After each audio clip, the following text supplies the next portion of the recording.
సేవించేటువంటి దేవుడు ఎలాంటి అంటే తండ్రి లేని వారికి తండ్రి లాంటి వాడు ఆయన. చూడండి, భూమి మీద మనకి తల్లిదండ్రులు లేకపోయినా కానీ ఆయన వారికంటే ఎక్కువగా ప్రేమ చూచేవాడు ఆయన. అందుకే అంటాడు, తల్లి మరిచినా తండ్రి మరిచినా నేను మాత్రం నిన్ను ఏ మాత్రం కూడా మరవను, ఎడబాయను. ఇంత గొప్ప దేవుడు. యెహోయాహాజు తండ్రి చనిపోయాడు, కానీ దేవుడు అంటున్నాడు, తండ్రి లేని వరకు నేను తండ్రి లాంటి వాడిని. యెహోయాహాజు, నేను నీకు తండ్రి లాంటి వాడినయ్యా, ఇవి నా మాట నువ్వు జాగ్రత్తగా ఉండు, నీ తండ్రి వల్లే చక్కగా నడుచుకొని చెప్పని దేవుడు హెచ్చరిస్తే ఏం చేశాడు? ఎక్కడ కూడా దేవుని యొక్క మాట వినలా. మన తల్లిదండ్రులను సహాయం కొరకు వారితో మాట్లాడినట్లుగా మనం కూడా ఏం చేయాలంటే దేవునితో మాట్లాడాలి. ఇప్పుడు కూడా, ప్రభా ఇదిగో నాకు ఈ పరిస్థితి ఉంది, ఎందుకంటే ఆయన అంటున్నాడు, ఇదిగో నేను నీ తండ్రి లాంటి వాడిని, నువ్వు నాకు చెప్పు, నేను ఆలకిస్తాను, నేను వింటాను నువ్వు చెప్పేది. దేవుడు మనం చెప్పే ప్రతిదీ కూడా వింటాడు ఆయన. ఎక్కడ కూడా ఆయన ఇసుకించుకోవడం మనం ఏదైనా చెప్పినా కానీ నువ్వు ఎంతసేపు అని మాట్లాడు దేవునితోటి. ఒక రోజంతా నువ్వు దేవునితో మాట్లాడు, ఇసుకించుకోడు. మనుషులు విసిగించుకోవచ్చు, కానీ దేవుడు ఏం చేస్తాడంటే ఎప్పుడు కూడా ఆయన వింటూ ఉంటాడు మనం చెప్పేది. ప్రభువా నేను ఏం చేయాలి అని దేవుడిని అడిగితే దేవుడు మన జీవితం మనం ఏం చేయాలి ఆయన మనకు ఖచ్చితంగా ఆయన నేర్పించేవాడుగా ఉంటాడు. ఒక మంచి గురువుగా ఉంటాడు, ఒక మంచి తండ్రిగా ఉంటాడు. దేవుడు మనకు ఏ విషయాలు మనం ఎలా నడుచుకోవాలో ఆయన మనకు బోధిస్తాడు. ఒక మంచి గురువులాగా మన పక్కనే ఉండి మనం బలపరుస్తూ ఉంటాడు.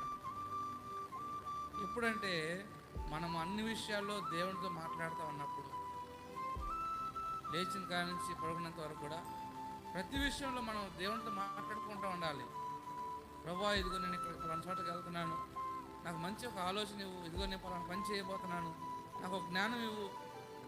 ఇలా మనం దేవునితో సంభాషణ చేస్తాను అనుకోండి, హృదయంలో దేవుడు మనకు ఒక ఆలోచన పుట్టిస్తూ ఉంటాడు. ఇదిగో ఇలా వెళ్తున్నావు కదా, నువ్వు ఈ పనిని ఇలా చేయి. ఆయన జ్ఞానానికి జ్ఞానం ఇచ్చే దేవుడు ఆయన. లోకంలో జ్ఞానవంతులు చాలా మంది ఉండొచ్చాం, కానీ దేవుడిని మించినటువంటి జ్ఞానం లోకంలో ఎవరికి లేదు.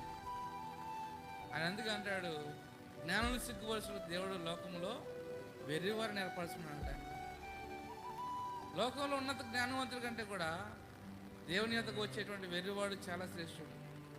దేవుడికి ఆయనకి అమితమైన జ్ఞానం ఇస్తాడు. ఎప్పుడంటే ఫలానా సమయాల్లో ఆయన చేసేటువంటి సమయాలు అంటే సహాయం ఉంటుంది, సమయోచితమైనటువంటి సహాయం ఉంటుంది. అది ఎవరికి అర్థం కాదు. ప్రభా ఇదిగో ఇది నా వల్ల కాదు, నేను చేయాలనుకుంటే దేవుడు అంటాడు, నేను నీ చేతకాని వల్ల చేయాలని చెప్పంటాడు దేవుడు. వాక్యం ఏమంటుందంటే, శ్రమలలో నేను కృంగిని ఎడల నేను చేతకాని వాడిని అవుతానేమో. ప్రభు అన్నాడు, చేతకాని వాడుగా చేతకాని దానికి ఉండడానికి నేను ఏర్పాటు చేసుకుంది. దేవుని కోసం నిలబడితే చేతకాని వాడిని కూడా దేవుడు ఏం చేస్తాడంటే చక్కగా నిలబెట్టుకుంటాడు ఎప్పుడు కూడా. అయితే మనము దేవుని దగ్గర రావడానికి నిరాకరిస్తూ ఉంటాం అప్పుడప్పుడు. ప్రభు ఎల్లప్పుడూ కూడా మనం కోరుకుంటాడు, రా నా యొద్దకు రా, నేను బలపరుస్తూ ఉంటాడు.